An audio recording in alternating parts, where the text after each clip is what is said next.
اس نے اپنے پرس میں سے کچھ پیسے نکالے اور نظیرہ کے ہاتھ پر رکھتے ہوئے بولی، یہ آپ کے بچوں کے لیے ہیں، رہنے دے جی، اس تکلیف کی کیا ضرورت ہے؟ نظیرہ نے رسمی تکلف کیا، پھر رکشی کے اصرار پر پیسے رکھ لیے۔ فتح دین نے مجھے بتایا کہ اس نے ایک دفعہ بھی آنکھ اٹھا کر لڑکی کی طرف نہیں دیکھا۔ تھوڑی دیر بعد رکشی اسے باہر سین میں لے گئی اور دھیمی آواز میں کہا، بھائی صاحب آپ ادھر ڈاک بنگلے میں جا کر بیٹھیں، میرے میاں کے پاس کوئی مہمان آیا ہوا ہے، ہو سکتا ہے کہ ان کو کسی چیز کی ضرورت ہو۔ بہت اچھا جی، میں بھی جاتا ہوں، فتح دین نے کہا، میں ان سے کہہ دوں گا کہ آپ ہمارے گھر میں بیٹھی ہیں۔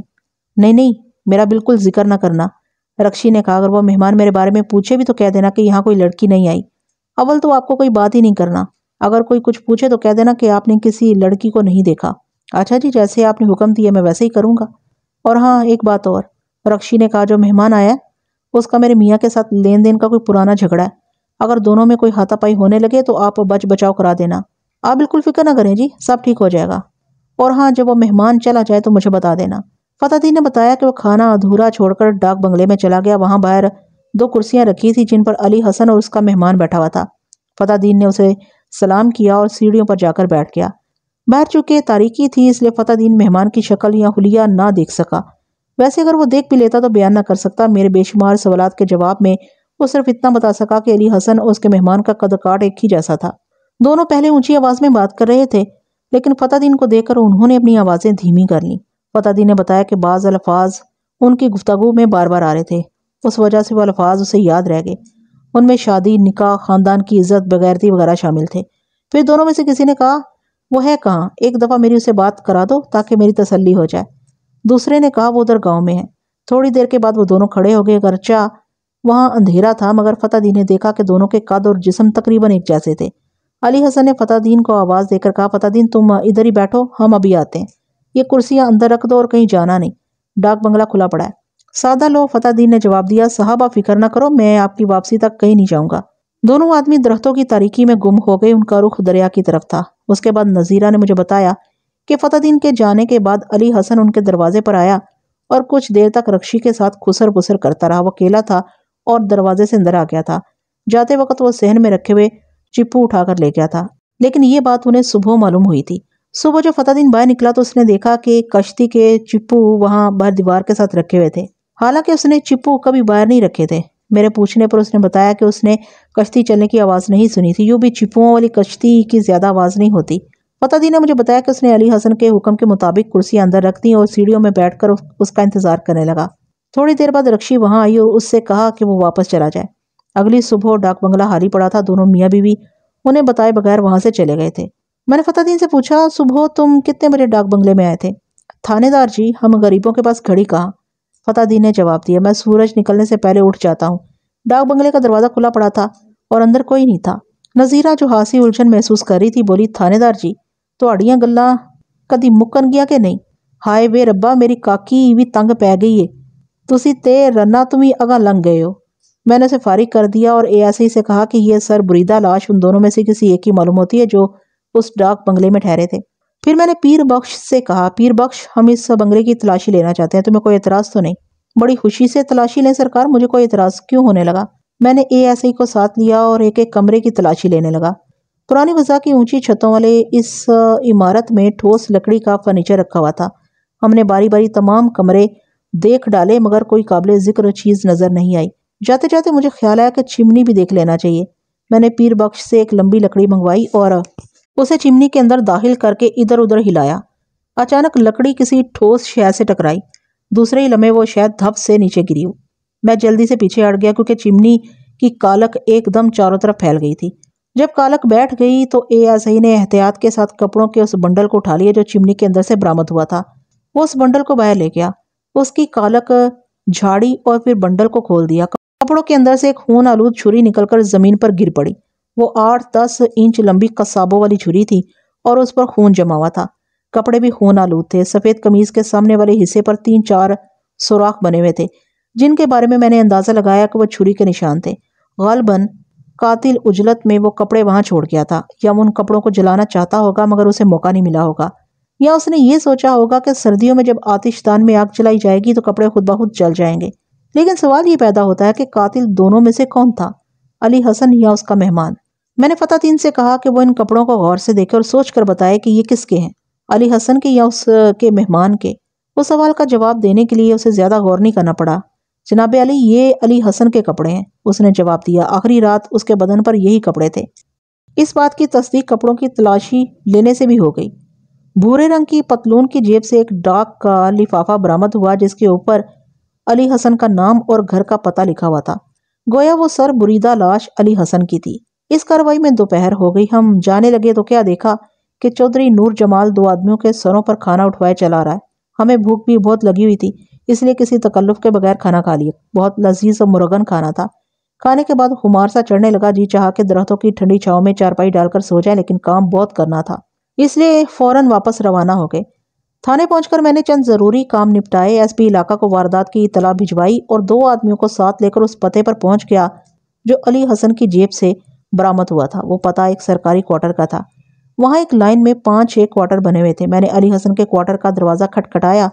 تھوڑی دیر بعد ایک بوڑھی عورت نے دروازہ کھولا اور میری وردی دیکھ کر قدرے فکر مند نظر آنے لگی۔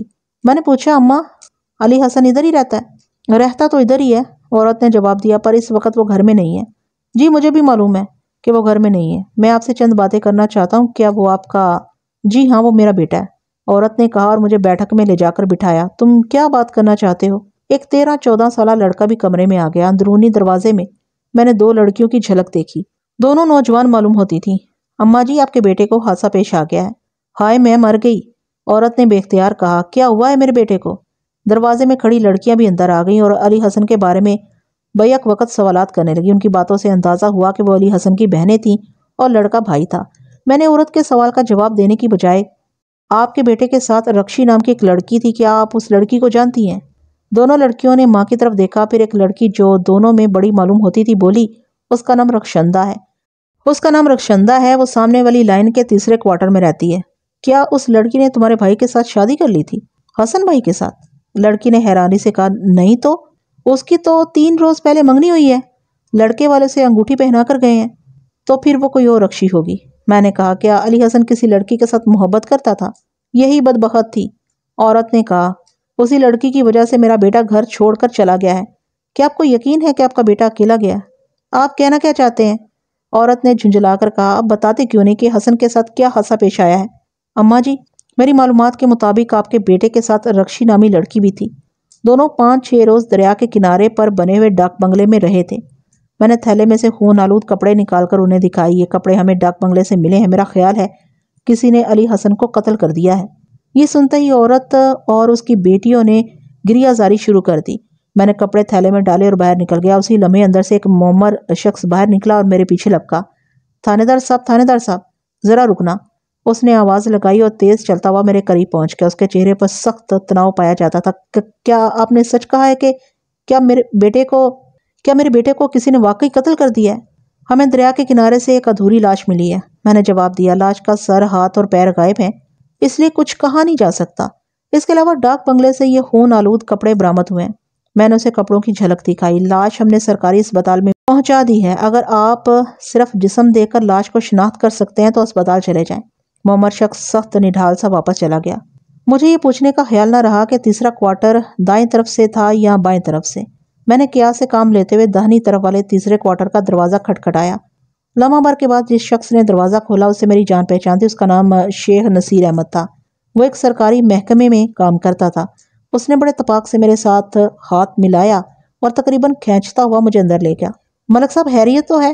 آج آپ ہمارے گھر کا راستہ کیسے بھول گئے؟ کیا پئیں گے؟ شیخ صاحب، سچی بات یہ ہے کہ میں واقعی بھول کر ادھر آ گیا ہوں۔ میں نے کہا، میں قتل کی تفتیش کرنے آیا ہوں۔ ادھر کوئی رخشندہ نام کی لڑکی رہتی ہے؟ رہتی تو ہے، اس نے جواب دیا۔ اسی طرف ایک کوارٹر چھوڑ کر اگلے کوارٹر میں رہتی ہے۔ آپ کو اس کی ضرورت کیسے پڑ گئی؟ کیا یہ لڑکی گھر سے بھاگی ہوئی ہے؟ کچھ گڑبڑ ضرور ہے، لیکن مجھے صحیح بات معلوم نہیں ہے۔ ٹھہرے، میں اپنی بیوی کو بلا کر لاتا ہوں، وہ اس قسم کی باتوں پر گہری نظر رکھتی ہے۔ آپ تو جانتے ہیں عورتوں کی عادت کو۔ وہ اندر چلا گیا، تھوڑی دیر کے بعد واپس آ گیا۔ بیگم آپ کے لیے شربت بنا کر لا رہی ہے۔ تقریباً 15 منٹ کے بعد اس کی بیوی شربت کے 2 گلاس ٹرے میں رکھے کمرے میں داخل ہوئی۔ وہ 35-40 سال کی ایک خوش شکل عورت تھی۔ میں اس پر نظر ڈالتے ہی سمجھ گیا کہ اس نے عجلت میں میک اپ کیا تھا۔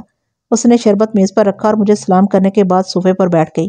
لو بھائی ساجدہ، یہ ہیں ہمارے علاقے کے تھانے دار ملک صفدر حیات، اور ملک صاحب یہ میری نصف بہتر ساجدہ بیگم ہے۔ پھر وہ ساجدہ بیگم کی طرف دیکھتے ہوئے بولا، اب تو یقین آ گیا، چلیں زیادہ شیخی مارنے کی کوشش نہ کریں ملک صاحب، اپنے کسی کام سے آئے ہوں گے۔ ملک صاحب ہمارے گھر میں کبھی کبھی آپ کا ذکر ہوتا رہتا ہے، شیخ نصیر احمد نے کہا، مگر ساجدہ بیگم مانتی نہیں تھی کہ میری آپ سے دوستی ہے۔ کیسے مانتی؟ میں نے ہنس کر کہا، آپ نے کبھی میری دعوت جو نہیں کی تو بس پھر ہو گئی۔ اس نے کہا، آپ آئندہ اتوار کو رات کا کھانا ہمارے ساتھ کھائیں گے اور بھابھی کو ضرور ساتھ لائیں۔ کوئی دیر تک ایسی ہی باتیں ہوتی رہیں، پھر میں نے ساجدہ بیگم سے کہا، شیخ صاحب نے بتایا ہے کہ آپ رکشی کے بارے میں سب کچھ جانتی ہیں۔ کچھ نہ پوچھیں بھائی صاحب، آج کل کی لڑکیوں کو پتہ نہیں کیا ہو گیا۔ ساجدہ بیگم نے کہا، پڑھ لکھ کر ماں باپ کے منہ پر کالک مل دیتی ہیں۔ یہ رکشی دیکھنے میں بہت سیدھی لگتی تھی، لیکن جب میں نے اس کے کرتوتوں کا حال سنا تو میں دنگ رہ گئی۔ ادھر سامنے کی لائن میں کوارٹر کافی عرصے سے خالی پڑا ہے۔ اس کے ساتھ والے کوارٹر میں علی حسن نامی ایک نوجوان رہتا ہے، رشوت خوب لیتا ہے، پتہ نہیں کس طرح رکشی نے اس کے ساتھ دوستی کر لی۔ علی حسن نے اسے خوب تحفے دینا شروع کیے اور رفتہ رفتہ ان کی دوستی خطرناک صورت اختیار کر گئی۔ رکشی تو اسے محبت کہتی ہے، مگر میں نہیں مانتی۔ جس حرکت سے ماں باپ کا منہ کالا ہو وہ محبت نہیں کہلا سکتی۔ رکشی موقع دیکھ کر اس خالی کوارٹر میں چلی جاتی تھی اور علی حسن سے ملاقاتیں کرتی تھی۔ ایک دو دفعہ لوگوں نے اسے وہاں جاتے دیکھ لیا، اس کے ماں باپ کو بتا دیا۔ انہوں نے اس پر کچھ سختی کی، اس پر دونوں نے دن کی بجائے رات کو ملاقاتیں شروع کر دی۔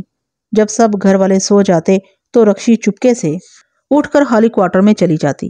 مجھے تو اس لڑکی کی دیدہ دلیری پر حیرت ہوتی ہے، کیسی بے شرمی کے ساتھ رات کی تنہائیوں میں غیر مرد سے ملنے چلی جاتی تھی۔ ماں باپ نے یہ صورتحال دیکھ کر اس کی شادی کی کوشش شروع کر دی، حالانکہ ان کو چاہیے تھا کہ علی حسن سے ہی نسبت طے کر دیتے، مگر رکشی کا باپ کسی صورت میں ایک رشوت خور اور بدکار شخص کو بیٹی دینے پر تیار نہیں تھا۔ علی حسن کی ماں ان کے گھر بھی گئی تھی، مگر ادھر سے صاف جواب مل گیا۔ بلاخر رکشی کے لیے ملک وال سے ایک رشتہ آ گیا۔ دونوں خاندانوں نے ایک دوسرے کو دیکھا بھالا اور منگنی کی تاریخ طے کر دی، لیکن منگنی سے چند روز پہلے رکشی علی حسن کے ساتھ گھر سے بھاگ گئی۔ اس کے گھر والوں نے اس بات کو وہیں پر دبا دیا۔ اگر کوئی پوچھتا تو کہتے کہ رکشی اپنے ماموں کے ہاں گئی ہوئی ہے، تاہم وہ اپنے طور پر رکشی کو تلاش کرتے رہے۔ 3 روز پہلے لڑکے والے جوڑا اور منگنی کی انگوٹھی لے کر پہنچ گئے۔ رکشی کے گھر والوں نے ندامت اور بے عزتی سے بچنے کے لیے رکشی کی چھوٹی بہن آشی کو خوب گہرا میک اپ کر کے وہاں بٹھایا۔ 1 یا 2 دفعہ رکشی کو دیکھا تھا۔ نیز دونوں بہنوں کی عمروں میں 1.5-2 سال کا فرق ہے اور شکلیں بھی بہت ملتی جلتی ہیں، اس لیے لڑکے والوں کو بالکل شک نہیں ہوا اور وہ آشی کو انگوٹھی پہنا کر چلے گئے۔ یہ بات محلے کے 1-2 گھروں کے سوا کسی کو معلوم نہیں ہے۔ رکشی کے گھر والے پوری کوشش کر رہے ہیں کہ رکشی کا کہیں سراغ مل جائے اور وہ اس کی منت سماجت کر کے گھر لے آئیں۔ اور رکشی کا کوئی بھائی نہیں ہے؟ میں نے پوچھا۔ 2 بھائی ہیں، ایک رکشی کی تلاش میں لاہور گیا ہوا ہے اور ایک کراچی۔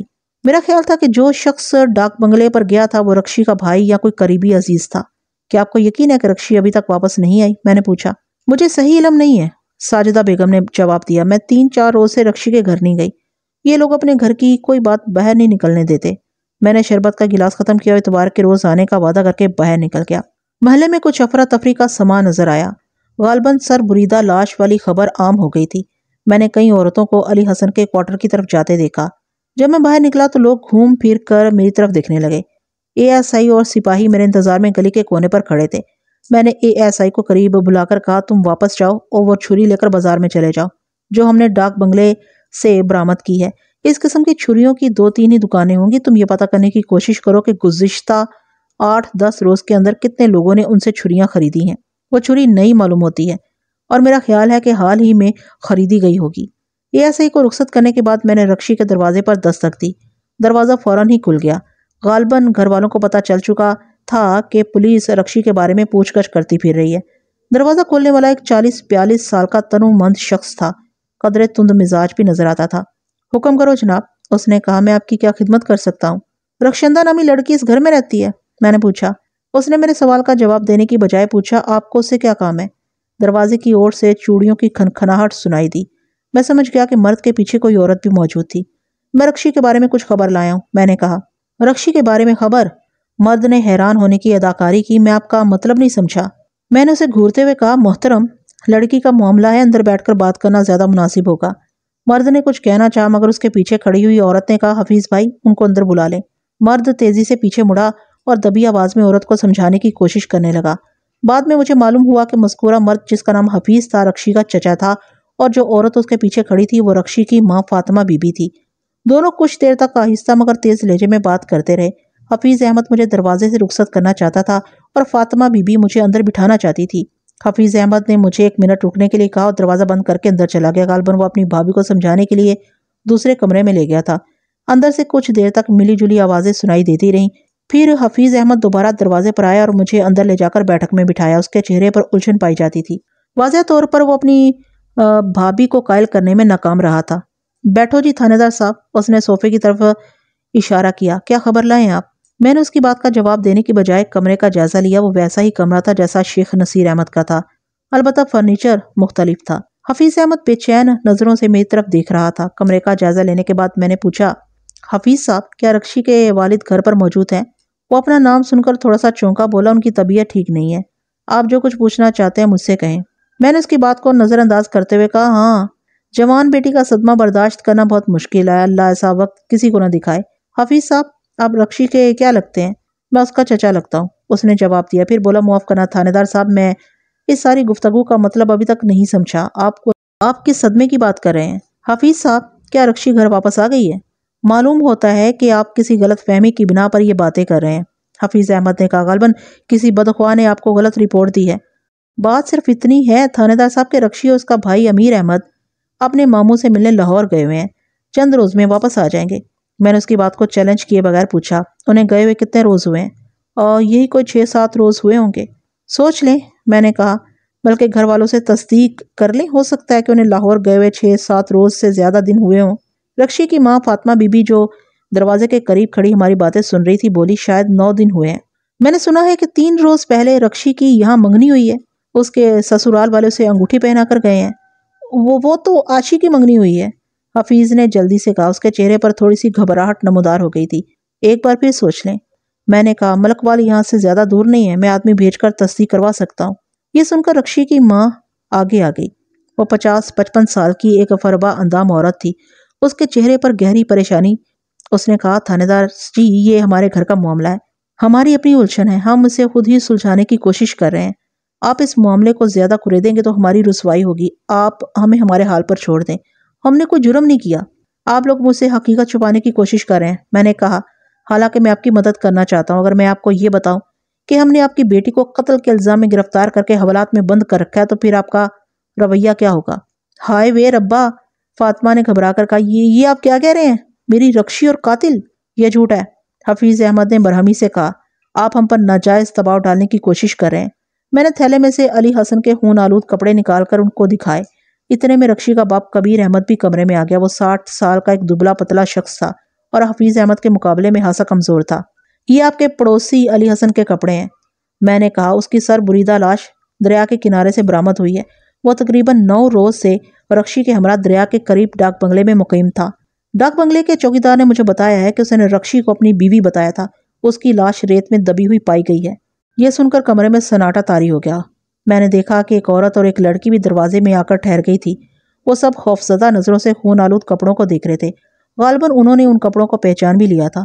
میں نے اس مہمان کا ذکر نہیں کیا جو بقول فتح دین رات کے وقت ڈاک بنگلے پر آیا تھا۔ نہیں، یہ نہیں ہو سکتا، فاطمہ نے سکوت توڑتے ہوئے کہا۔ میری بیٹی کسی کو قتل نہیں کر سکتی، وہ بالکل بے گناہ، خدا کے لیے اسے رہا کر دیں۔ یہ شخص اسے ورگلا کر لے گیا تھا۔ آپ ذرا صبر کریں بھابھی، حفیظ احمد نے کہا۔ پھر مجھ سے مخاطب ہو کر بولا، تھانے دار صاحب آپ کے پاس کوئی ثبوت بھی ہے یا آپ نے ایسے ہی لڑکی کو پکڑ کر اندر بند کر دیا ہے؟ میں نے غصیلی نظروں سے حفیظ احمد کو گھورا، پھر کہا، کس لڑکی کی بات کر رہے تھے آپ؟ اس کی جو اپنے ماموں سے ملنے لاہور گئی ہوئی ہے؟ تھانے دار صاحب عزت بچانے کے لیے جھوٹ بولنا ہی پڑتا ہے۔ حفیظ صاحب پہلے آپ نے چھوٹا جھوٹ بولا تھا، اب آپ بڑا جھوٹ بول رہے ہیں۔ عزت جھوٹ سے نہیں سچ سے بچا کرتی، اچھے اعمال سے بچا کرتی ہے۔ جھوٹ سے آپ اپنی برائیوں پر وقتی طور پر پردہ تو ڈال سکتے ہیں مگر خود کو بدنامی سے نہیں بچا سکتے۔ جھوٹ سے نہ صرف انسان دنیا میں ذلیل ہوتا ہے بلکہ اپنی عاقبت بھی خراب کرتا ہے۔ جب ایک بدقسمت انسان کی سر بریدہ لاش اس محلے میں لائی جائے گی تو پھر پورے قصبے میں اس بات کا چرچا ہوگا جسے آپ چھپانے کی کوشش کر رہے ہیں۔ سب نے سر جھکا لیا، کوئی کچھ نہیں بولا۔ میں نے رکشی کے باپ کبیر احمد کو اپنے قریب بٹھایا اور پوچھا، کیا آپ کا بیٹا امیر احمد واقعی لاہور گیا ہوا ہے؟ اس نے اس بات میں سر ہلایا، بولا، ہاں وہ واقعی لاہور گیا ہوا ہے۔ اور دوسرا بیٹا کہاں ہے؟ میں نے پوچھا۔ حفیظ احمد جلدی سے بولا، فرمان کراچی گیا ہوا ہے۔ آپ خاموش بیٹھے، میں نے کہا، آپ اپنا اعتماد کھو چکے ہیں اور مجھے یقین ہے کہ آپ کی یہ بات بھی جھوٹ ہے۔ کبیر صاحب آپ بتائیں، آپ کا بیٹا کہاں گیا ہے اور کب گیا ہے؟ مجھے اچھی طرح یاد نہیں ہے، بوڑھے کبیر احمد نے جواب دیا۔ 2-4 دن پہلے وہ ادھر ہی تھا۔ حفیظ احمد یہ سمجھ چکا تھا کہ اگر علی حسن قتل ہوا تھا تو اس میں ضرور اس کے کسی بھتیجے کا ہاتھ ہوگا، اور وہ انہیں تحفظ دینے کی کوشش کر رہا تھا۔ اس نے اپنے بڑے بھائی کو مخاطب کرتے ہوئے کہا، بھائی صاحب، فرمان کو گئے ہوئے زیادہ دن ہو چکے ہیں، آپ بھول رہے ہیں۔ حفیظ احمد، ان باتوں سے کوئی فرق نہیں پڑے گا۔ میں نے کہا، ہم ہر چیز چیک کریں گے، ضرورت پڑنے پر کراچی اور لاہور بھی جائیں گے۔ آپ مجھے لاہور اور کراچی کے پتے دے دیں۔ فاطمہ بی بی نے مجھے لاہور کا پتہ نوٹ کرا دیا مگر کراچی کا کوئی پتہ نہیں دیا۔ اس نے کہا کہ کراچی میں ان کا کوئی رشتہ دار نہیں ہے، فرمان نے کسی ہوٹل میں قیام کیا ہوگا۔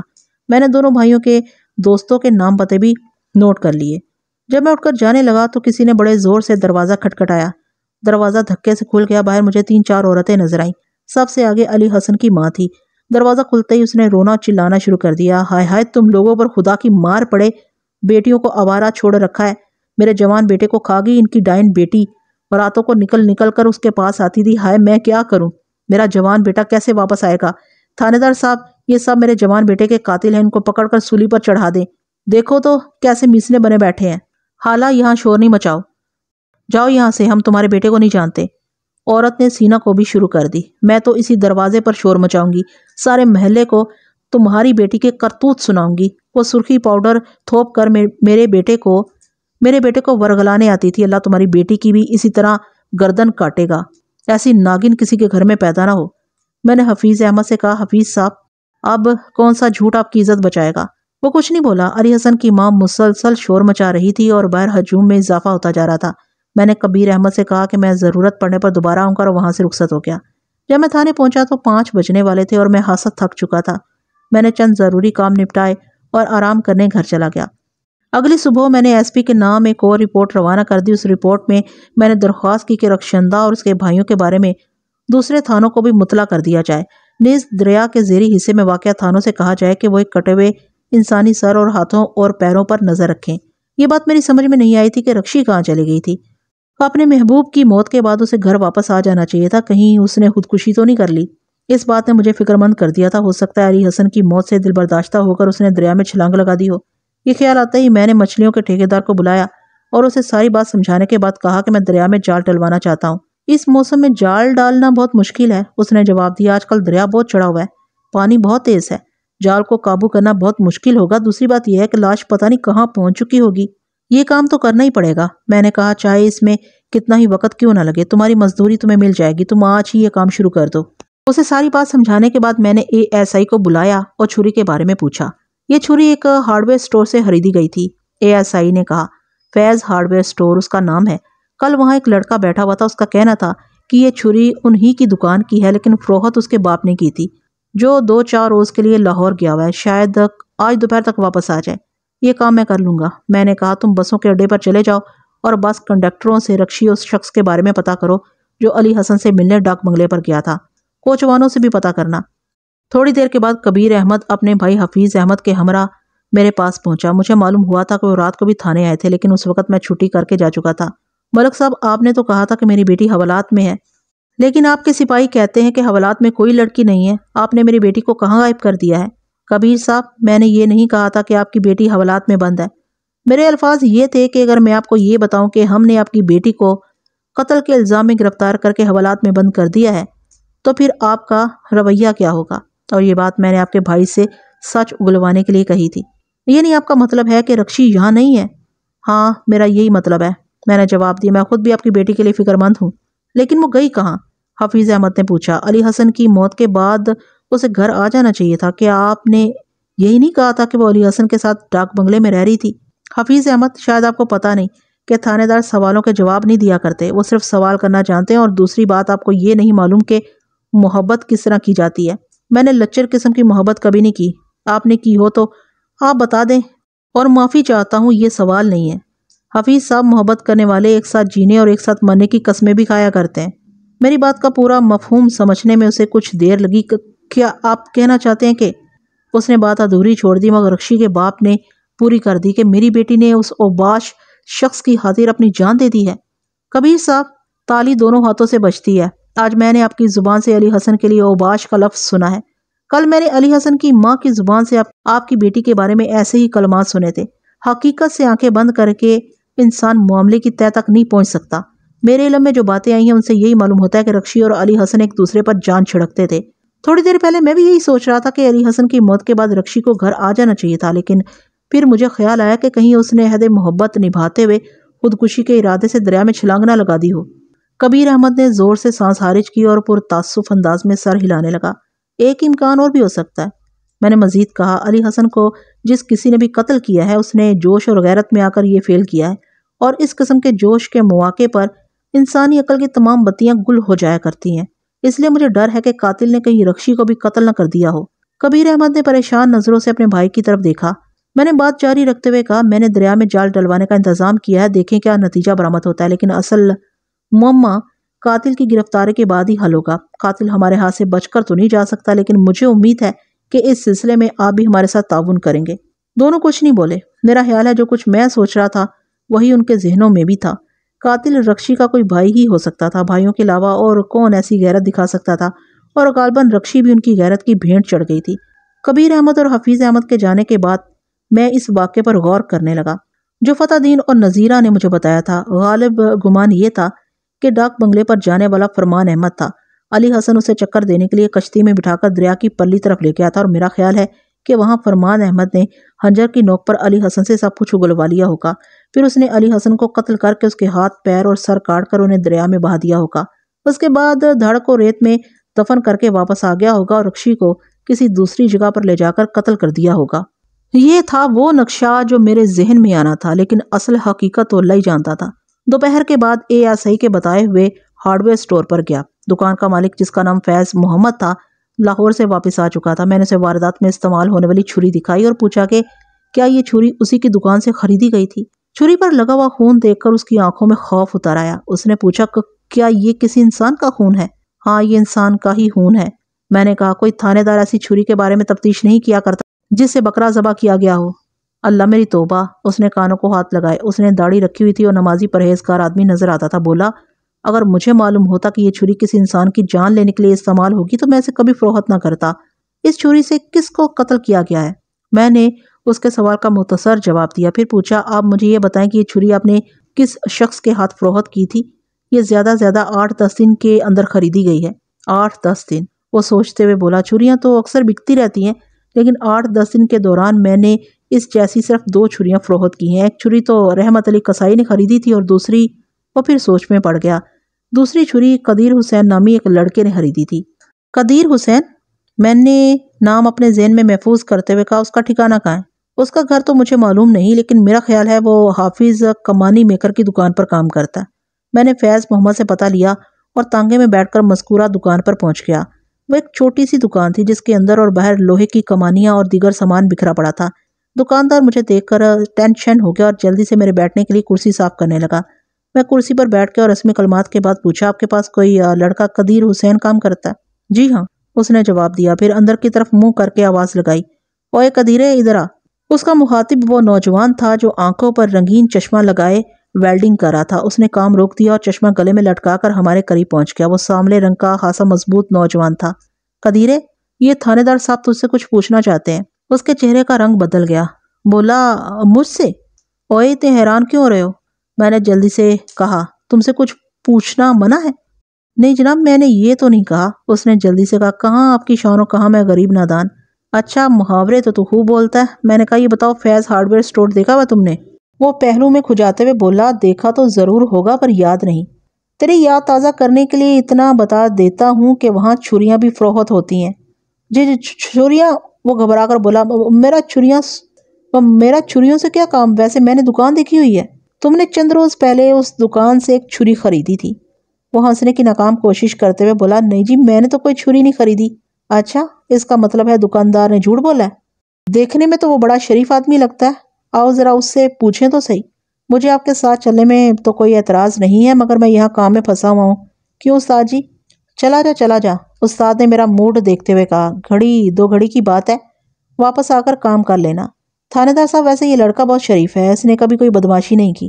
وہ تو میں دیکھ رہا ہوں۔ تانگے کو میں نے روک رکھا تھا۔ میں نے کہا چل بھائی قدیر حسین جوتے پہن لے۔ تانگے کو میں نے روک رکھا تھا۔ ہم چند منٹ میں فیض ہارڈ ویئر اسٹور پر پہنچ گئے۔ میں نے دکاندار سے پوچھا فیض صاحب اس لڑکے کو پہچانتے آپ؟ جی ہاں، یہی ہے قدیر حسین، فیض محمد نے کہا۔ اس نے چند روز پہلے حاجی صاحب کچھ خدا کا خوف کرو، قدیر جلدی سے بول پڑا، میں نے کب آپ سے چھری خریدی تھی؟ تیزی دکھانے کی ضرورت نہیں ہے برخودار، فیض محمد نے کہا اور ایک چھری اٹھا کر دکھائی۔ تم نے 6-7 دن پہلے اس جیسی ایک چھری مجھ سے خریدی تھی، مجھے جھوٹ بولنے کی کوئی ضرورت نہیں ہے۔ لو جی، آپ تو خواہ مخواہ الزام لگا رہے ہیں، مجھے چھری کی کیا ضرورت، میں کوئی قصائی تو نہیں ہوں۔ یہ تم جانو تمہارا کام، فیض محمد نے کہا، میں کسی سے یہ نہیں پوچھتا کہ وہ قصائی ہے یا نہیں، میرے پاس جو گاہک آتا ہے میں اسے اس کی مرضی کی چیز دے دیتا ہوں۔ میں نے قدیر حسین کی کلائی پکڑ لی اور کہا، آؤ چلیں، باقی باتیں تھانے پر چل کر کریں گے۔ اور جناب تھانے دار صاحب، آپ میری بات تو سنیں، ایمان سے میں نے چھری نہیں خریدی۔ حاجی صاحب جھوٹ بولتے ہیں جی، بھلا مجھے چھری کی کیا ضرورت ہے، آپ استاد سے پوچھ لیں، میں نے کبھی چھٹی نہیں کی۔ وہ راستے بھر بولتا رہا۔ تھانے پہنچ کر میں نے اسے حوالدار کے سپرد کر دیا، تاہم حوالدار کو علیحدگی میں لے جا کر سمجھا دیا کہ فی الحال اس کے ساتھ کوئی سختی نہ کرے۔ اس کے بعد فرمان احمد اور امیر احمد کے دوستوں سے پوچھ گچھ کرنے نکل گیا۔ شام تک میں 15-20 دوستوں سے ملا اور ان سے کئی مفید باتیں مجھے معلوم ہوئیں۔ انور علی نامی ایک نوجوان نے مجھے بتایا کہ فرمان احمد سے اس کی 4 روز پہلے ملاقات ہوئی تھی۔ بقول اس کے، فرمان احمد پر سخت جنون طاری تھا۔ وہ ایک شخص سے علی حسن کے بارے میں پوچھتا پھر رہا تھا۔ اس نے تہیہ کر رکھا تھا کہ وہ علی حسن کو زندہ نہیں چھوڑے گا۔ میں نے پوچھا، کیا تم نے اس کے ہاتھ میں کوئی ہتھیار وغیرہ بھی دیکھا تھا؟ اس کے پاس 1 فٹ لمبا خنجر تھا، انور علی نے مجھے بتایا۔ وہ خنجر اس نے اپنی ٹانگ کے ساتھ باندھ رکھا تھا۔ اس کے اپنی بہن کے بارے میں کیا جذبات تھے؟ کیا اس نے اس کا بھی ذکر کیا تھا؟ نہیں، وہ اپنی بہن کا ذکر نہیں کرتا تھا، لیکن میرا خیال ہے کہ اصل غصہ اسے اپنی بہن پر ہی تھا۔ وہ بہت مشتعل تھا، لگتا تھا کہ وہ علی حسن کے علاوہ اپنی بہن کو بھی ختم کرنے کا تہیہ کیے ہوئے ہے۔ میں نے اسے بیگ میں سے خنجر نکال کر دکھایا اور پوچھا، کیا فرمان احمد کے پاس یہی خنجر تھا؟ اس نے فوراً خنجر پہچان لیا اور کہا، فرمان کے پاس یہی خنجر تھا۔ اب دیکھنا یہ تھا کہ قدیر حسین کا اس واردات میں کیا کردار تھا۔ یا تو اس نے خنجر خریدنے کی حد تک فرمان احمد کی مدد کی تھی، یا وہ پوری طرح اس کے جرم میں شریک تھا۔ میں نے اندازہ لگایا کہ وہ فرمان احمد کے ساتھ ڈاک بنگلے پر گیا ہوگا اور باہر ہی چھپ کر بیٹھا رہا ہوگا۔ جب علی حسن چپو لینے گیا ہوگا تو یہ فرمان احمد کے اشارے پر کشتی میں جا کر چھپ گیا ہوگا۔ دوسرے کنارے پر دونوں نے مل کر علی حسن کو ٹھکانے لگا دیا ہوگا۔ قدیر حسین کو ایک رات تھانے میں رکھنے کے بعد میں نے اپنے کمرے میں بلا لیا۔ وہ خاصا جی دار نوجوان معلوم ہوتا تھا، اس کے چہرے پر زیادہ خوف دکھائی نہیں دیتا تھا۔ حوالدار نے مجھے بتایا کہ وہ مار پیٹ اور بلوے کے الزام میں 2 مرتبہ پہلے بھی حوالات کی ہوا کھا چکا تھا۔ اس اعتبار سے تھانہ اس کے لیے اجنبی جگہ نہیں تھی۔ حوالدار نے یہ بھی بتایا کہ وہ چھری خریدنے سے انکاری ہے اور اس ضمن میں کوئی بات تسلیم کرنے پر تیار نہیں ہے۔ قدیر حسین، یہ چھوٹا موٹا کیس نہیں ہے، میں نے اس سے کہا۔ اس چھری سے کم از کم 1 آدمی ضرور قتل ہوا ہے۔ چھری بیچنے والا یہ گواہی دے چکا ہے کہ یہ چھری تم نے خریدی تھی۔ چھری پر مقتول کا خون بھی لگا ہوا ہے، جس کا مطلب یہ ہے کہ تم پر قتل کا کیس بن چکا ہے۔ فیض محمد دکاندار کے علاوہ میرے پاس 2 گواہ اور بھی ہیں، اور یہ سب معتبر گواہ ہیں۔ عدالت ان کی گواہی کو رد نہیں کرے گی۔ ملک صاحب، رب دی سو، میں بالکل بے گناہ ہوں۔ وہ ہاتھ جوڑ کر بولا، میں اس چھری کے بارے میں کچھ نہیں جانتا۔ اس طرح بات نہیں بنے گی بچو، میں نے کہا۔ شروع میں سب اسی طرح قسمیں کھایا کرتے ہیں، ابھی تو ہم زبانی بات کر رہے ہیں۔ جب ہم نے لاتوں اور لتروں کی زبان میں بات شروع کی تو تمہاری ساری تیزی نکل جائے گی۔ یہ بتاؤ، فرمان احمد کو کب سے جانتے ہو؟ جی کون سا فرمان احمد؟ جناب یہ اس طرح نہیں مانے گا، حوالدار نے کہا۔ آپ اسے میرے حوالے کر دیں، یہ 1 گھنٹے کے اندر ہر بات سمجھنے لگ جائے گا، اس کے کان بھی کھل جائیں گے اور زبان بھی۔ رات کو اسے فرمان احمد بالکل یاد تھا۔ جناب میں نے انکار نہیں کیا، قدیر نے کہا۔ ایک فرمان احمد اور بھی ہے، ایک فرمان اور بھی ہے، اس کا نام فرمان علی ہے۔ میں سمجھا آپ اس کی بات کر رہے ہیں۔ حوالدار نے اپنے دونوں ہاتھوں سے اس کے کان مسلے اور کہا، اوئے، تجھے فرمان احمد اور فرمان علی میں فرق نظر نہیں آتا؟ آتا ہے جی، بالکل آتا ہے جناب۔ فرمان احمد کو میں جانتا ضرور ہوں، میری اس کے ساتھ دوستی نہیں ہے، پر میری اس سے دوستی نہیں ہے۔ آخری بار تم نے اس کو کب دیکھا تھا؟ میں نے پوچھا۔ وہ کبھی ہماری دکان کے سامنے سے گزرتا ہے تو نظر آ جاتا ہے۔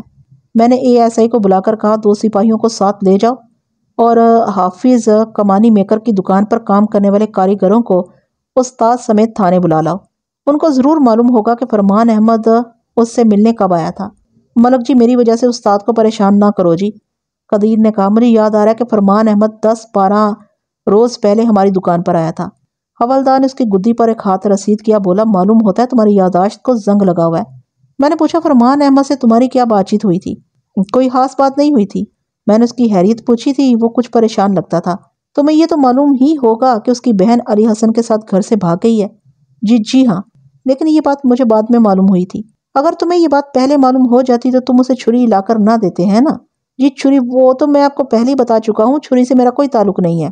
میں نے اسے متاثر کرنے کے لیے کہا، شاید تمہیں معلوم نہیں ہے کہ کل رات ہم نے فرمان احمد کو گرفتار کر لیا ہے، وہ اس وقت حوالات میں بند ہے۔ جانتے ہو اس نے کیا بیان دیا ہے؟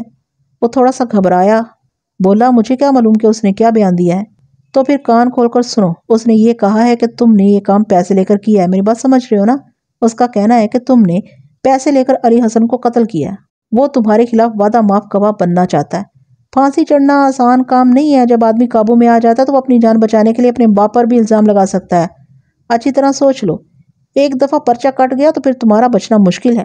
وہ چند لمحوں تک آنکھیں پھاڑ کر میری طرف دیکھتا رہا، پھر بولا، وہ کتے کا بچہ جھوٹ بولتا ہے، مجھے تو پتہ ہی نہیں تھا کہ اصل معاملہ کیا، ورنہ میں اس کے باپ کو بھی چھری۔ وہ اچانک چپ ہو گیا۔ پیچھے کھڑے ہوئے حوالدار نے اس کی کمر پر زور سے لات رسید کی، وہ لڑکھڑاتا ہوا دیوار سے جا ٹکرایا۔ ہاں، ورنہ تم اس کے باپ کو بھی چھری لا کر نہ دیتے۔ جناب، قتل اسی نے کیا ہے، اس کے خلاف 302 کا پرچہ کاٹ دیں، ہمارے پاس گواہ بھی موجود ہیں اور آلہ قتل بھی۔ میں نے کہا، قدیر حسین سچ بتاؤ، تم نے فرمان احمد سے کتنے پیسے لیے تھے؟ اس نے ہاتھ جوڑتے ہوئے کہا، ملک جی، اب میں آپ کو ساری بات سچ سچ بتا دیتا ہوں۔ میں فرمان احمد کے کسی کام میں شامل نہیں ہوں، میں نے اسے صرف چھری خرید کر دی تھی اور اس نے مجھے چھری کی ڈبل قیمت دی تھی۔ اس کے علاوہ میں نے اس سے کوئی پیسہ نہیں لیا، نہ ہی مجھے یہ پتا ہے کہ اس نے چھری کس مقصد کے لیے خریدی تھی۔ اوے جنگلی، جیب میں پیسے ہوں تو آدمی ہر چیز خرید سکتا ہے۔ میں نے کہا، تم نے اس سے یہ کیوں نہ پوچھا کہ وہ خود چھری خریدنے سے کیوں ڈرتا ہے؟ اس نے تمہیں ڈبل پیسے دے کر چھری کیوں خریدی؟ اور میں نے پوچھا تھا، قدیر نے جواب دیا۔ اس کا بدن پسینے سے شرابور ہو رہا تھا۔ اس نے کہا تھا کہ دکاندار اسے پہچانتا ہے، اس لیے وہ خود چھری خریدنے سے گھبراتا تھا۔ حوالدار نے اس کی گدی پر ایک اور ہاتھ رسید کیا، بولا، اوے کالے کوے، ایک ہی دفعہ ساری بات کیوں نہیں بتا دیتا؟ میں نے کہا، جب اس نے یہ کہا تھا کہ دکاندار اسے پہچانتا ہے تو تمہیں شک تو ضرور ہوا ہوگا۔ شک ہوا تھا جی، تھوڑا سا شک ہوا تھا۔ میں سمجھا تھا کہ اس کا کسی کے ساتھ جھگڑا ہو گیا۔ تم نے یہ نہ سوچا کہ جب 1 فٹ لمبی چھری جھگڑے میں استعمال ہوگی تو کیا ہوگا؟ حضور، اگر میں اتنا سیانہ ہوتا تو آج یہاں جوتے نہ کھا رہا ہوتا۔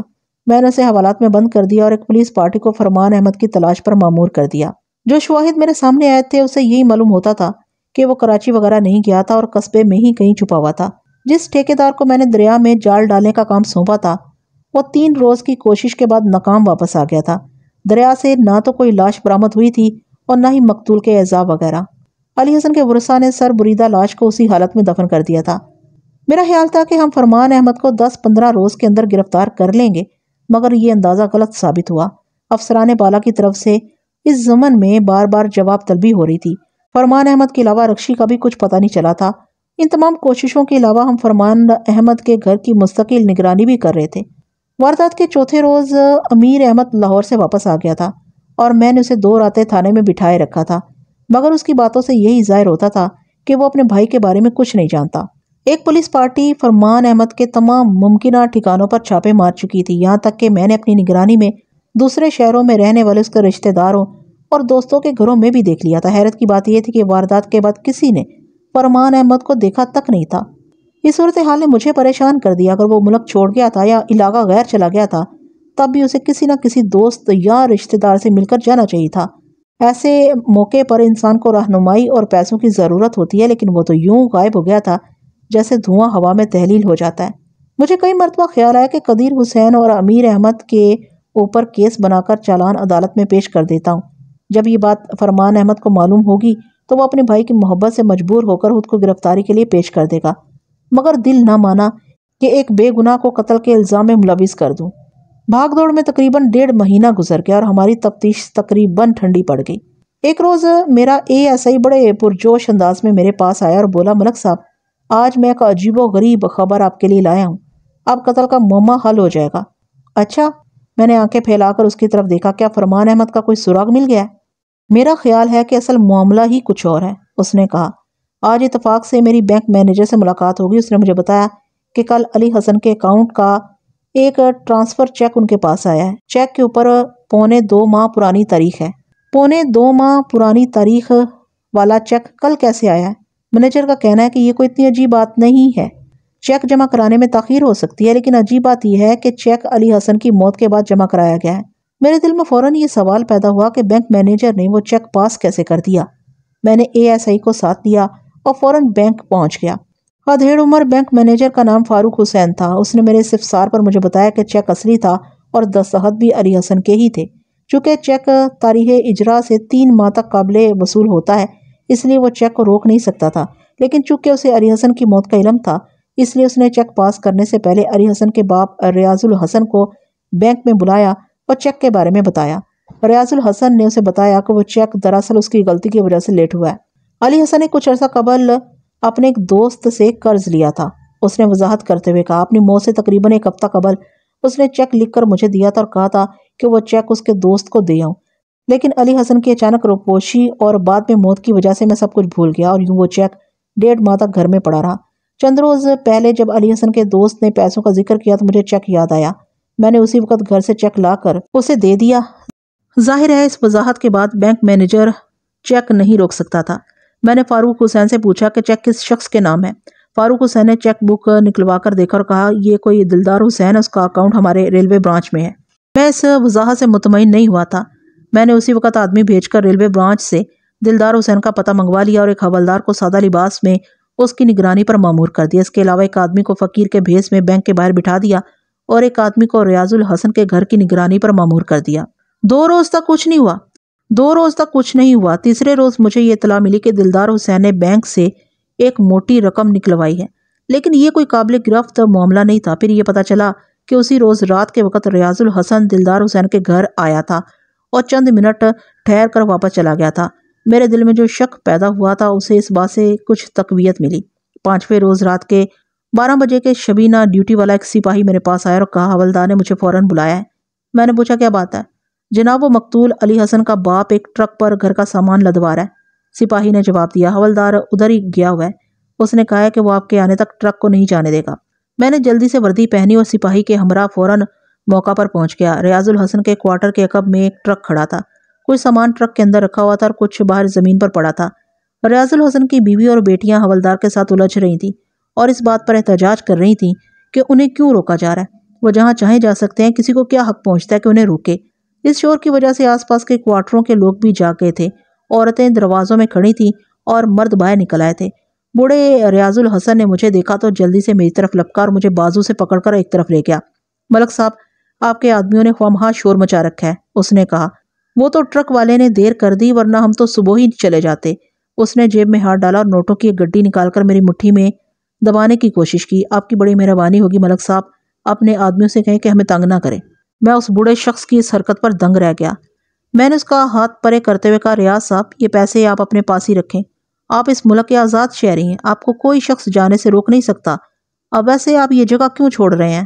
اس نے قدرے تامل کرتے ہوئے کہا، یہ سرکاری کوارٹر ہے ملک صاحب، یہ ہمیں بیٹے کی نوکری کی وجہ سے ملا تھا، بیٹا نہیں رہا تو کوارٹر تو چھوڑنا ہی پڑے گا، آپ تو گورنمنٹ کا قانون جانتے ہی ہیں۔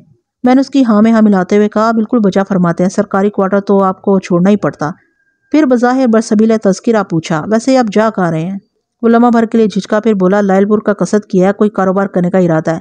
میں نے اسے وہیں رکنے کے لیے کہا اور ٹرک کے قریب جا کر حوالدار سے 2-4 باتیں کی۔ ٹرک کا ڈرائیور اگلے فینڈر کے ساتھ ٹیک لگائے لا تعلق سا کھڑا تھا۔ مجھے دیکھ کر اس نے رسماً سلام کیا۔ میں نے اس کے سلام کا جواب دیا اور قریب جا کر پوچھا، یہ ٹرک کہاں کے لیے بک کرایا گیا ہے؟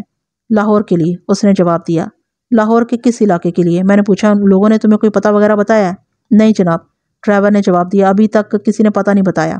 میں نے بوڑھے ریاض الحسن کو قریب بلایا، اسے بازو سے پکڑ کر اگلی سیٹ پر بٹھایا اور خود بھی اس کے ساتھ بیٹھ گیا۔ پھر ڈرائیور سے کہا، ٹرک تھانے لے چلو۔ ریاض الحسن کے گھر کی عورتوں نے شور مچانا شروع کر دیا۔ ٹرک ڈرائیور بھی پریشان ہو گیا، بولا، حضور، ہماری تو کوئی غلطی نہیں ہے، آپ ہمیں کس جرم کی سزا میں تھانے لے جا رہے ہیں؟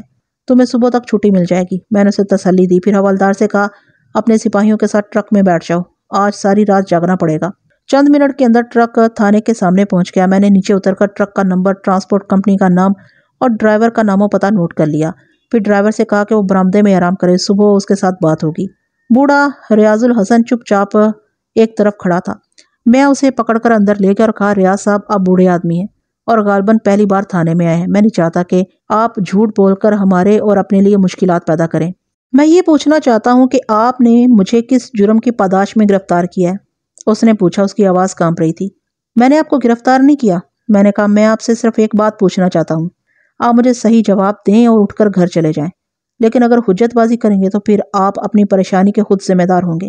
آپ مجھ سے کیا پوچھنا چاہتے ہیں؟ میں چند لمحوں تک اسے گھورتا رہا، پھر پوچھا، آپ کا بیٹا علی حسن کہاں ہے؟ میرا سوال سن کر وہ یوں پیچھے ہٹا جیسے میں نے اس پر سانپ چھوڑ دیا ہو۔ یہ آپ کیا پوچھ رہے ہیں؟ اس نے سنبھلے ہوئے لہجے میں کہا۔ آپ کو تو پتہ ہی ہے کہ علی حسن مر چکا ہے۔ میں نے اس کی بات پوری کرتے ہوئے کہا، اور اس کا چہلم بھی ہو چکا ہے۔ پھر آپ یہ بات کیوں پوچھ رہے ہیں؟ اس لیے کہ مرنے والے چیک نہیں لکھا کرتے، میں نے کہا۔ میں بھی حیران تھا کہ فرمان احمد کہاں گیا۔